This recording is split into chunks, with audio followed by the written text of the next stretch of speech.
n'a pas exploité dans ce dossier. Tout ça, c'est pour nous tromper. Les sacrifices de notre âge, il y en a. Les sacrifices de notre âge. Dis-moi quel sacrifice tu fais, je te dirai quel Dieu tu adores. Monsieur le Président, ceux qui ont leurs parents disparus, messieurs les assesseurs, je vous invite, quand vous allez rentrer dans votre bureau pour délibérer, fermez les yeux, mettez-vous à leur place et posez-vous les mêmes questions qui sont en train de se poser aujourd'hui. Monsieur le Président, je termine par les cas de viol. Le viol. Le viol. C'est le côté le plus bas, le plus faible, le plus touchant, le plus choquant de ce dossier-là. La femme est un être sacré. La femme. Ce qui s'est passé le 28 septembre dans notre pays, c'est horrible. C'est horrible. Dans le viol, Monsieur le Président, il y a deux choses. Premièrement, c'est la volonté de montrer son pouvoir, pouvoir de domination. Ceux qui ont fait ça, en plein midi, c'était pour prouver que c'est eux qui ont le pouvoir. C'est nous qui sommes là.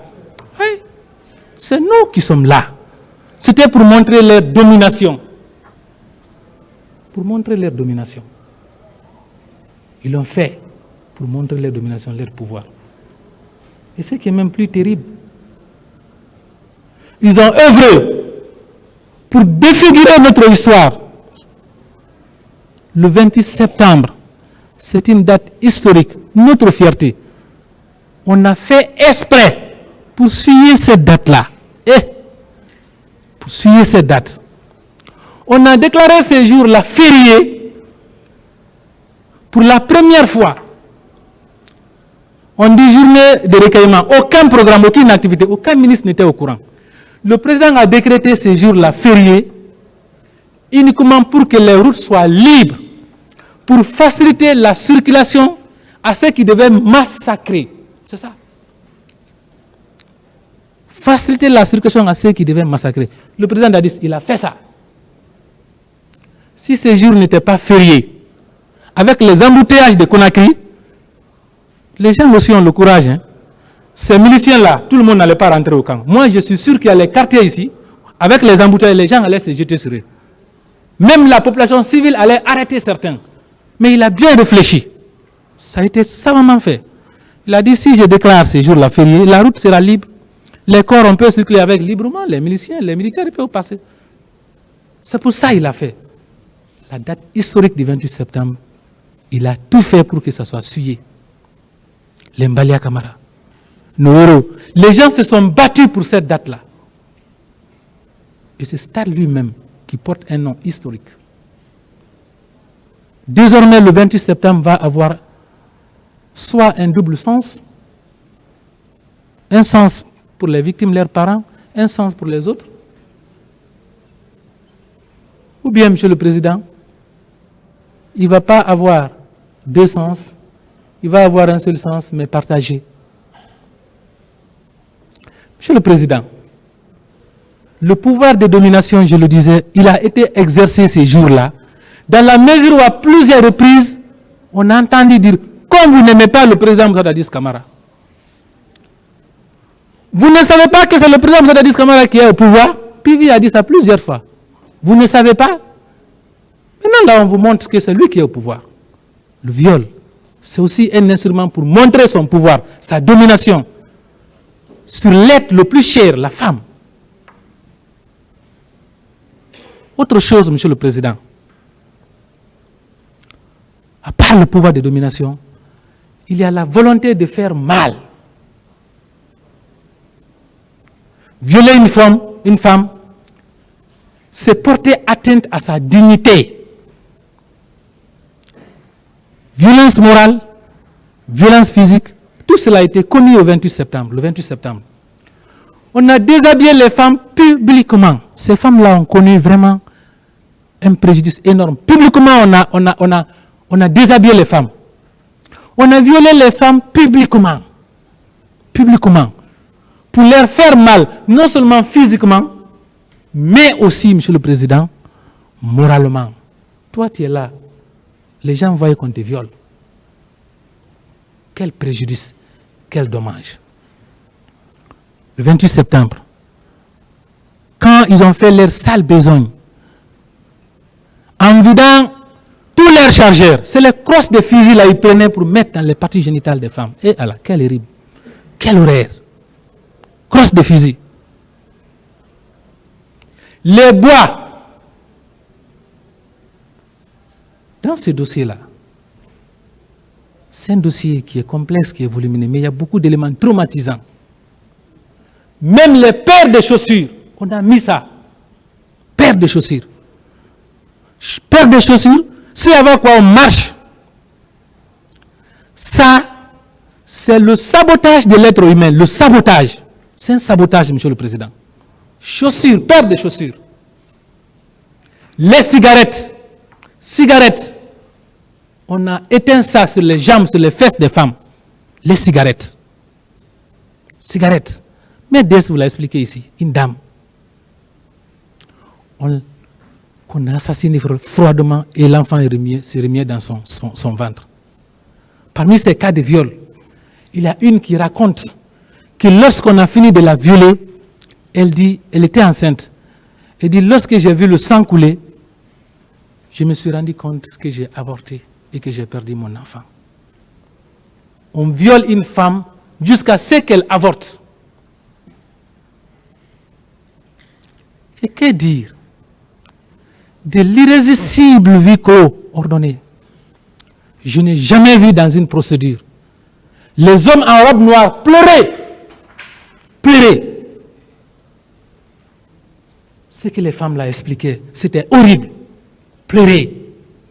Lorsqu'une femme violée explique ce qu'elle a fait, il y a la scène du crime qui revient dans son esprit. C'est ce qui a fait que ces femmes-là tombaient ici. Quand elles tombent, on arrête la procédure, on les met à la disposition des psychologues, on les ramène. Il y a une qui est passée ici. Celle-là. Ce jour-là, presque tout le banc des partis civils s'est vidé. Les gens pleuraient pour sortir. Je ne suis pas sorti, mais le bic est resté avec moi, comme si ma main était morte, incapable d'écrire. Tellement que ce qu'on entendait et l'état dans lequel la femme était, c'était horrible. Je n'ai pas pu noter. La femme suivante, même chose. Nous avons connu une expérience professionnelle unique. Quand une maman violée, une femme, vous dit devant vous, Monsieur le Président, je vais soulever le pagne. Ah non, il ne faut pas faire ça. Ah non, nous, on ne pense plus à ça. On peut enlever. Imaginez ce qui se passe maintenant dans sa tête. Une maman qui dit, je n'ai plus rien à cacher. Une femme violée qui garde l'habit sale avec lequel elle a été violée durant plus de 10 ans et qui vient l'exposer devant un tribunal. C'est que cet habit-là, certes c'est un mal, mais il est devenu la chose la plus sacrée pour elle, d'une part, et d'autre part, cela veut dire que cette femme-là a espéré à la justice. Si ces femmes l'ont gardé, ces pagnes, c'est parce qu'elles ont dit que tôt ou tard, il y aura justice. Monsieur le Président, ne décevez pas ces femmes-là. Rendez-leur une justice juste. Avant de terminer, Monsieur le Président, ces femmes,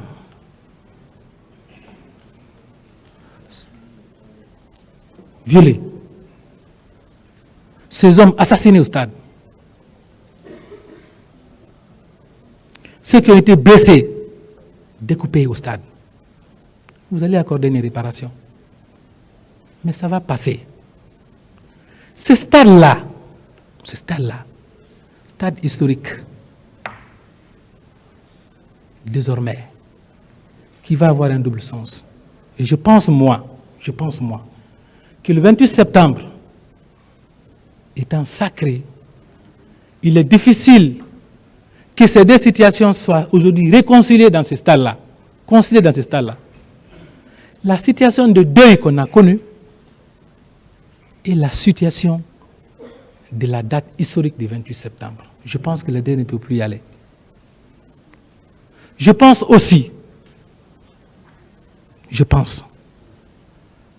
que la réparation civile, tenant compte de l'aspect psychologique, Monsieur le Président, la meilleure réparation que votre tribunal pourrait accorder à ces victimes-là, il faut débaptiser ce stade-là. Le stade du 28 septembre, au regard de ce qui s'est passé là-bas, il faut le débaptiser. En tant que juge saisi de ce dossier, vous avez ce pouvoir-là, il faut le débaptiser.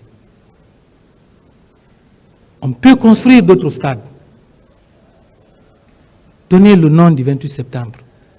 Mais ce stade-là, avec tout ce qu'ils ont fait là-bas, Monsieur le Président, il mérite d'être débaptisé. Il mérite d'être désormais appelé Stade des martyrs du 28 septembre 2009. Oui. Pour moi, c'est la meilleure réparation. Cela ne veut pas dire que nous sommes un peuple qui n'oublie pas, qui s'enferme dans le mal qu'il a subi. Non, ce n'est pas ça. Le peuple de Guinée est capable de s'affranchir de toutes les situations.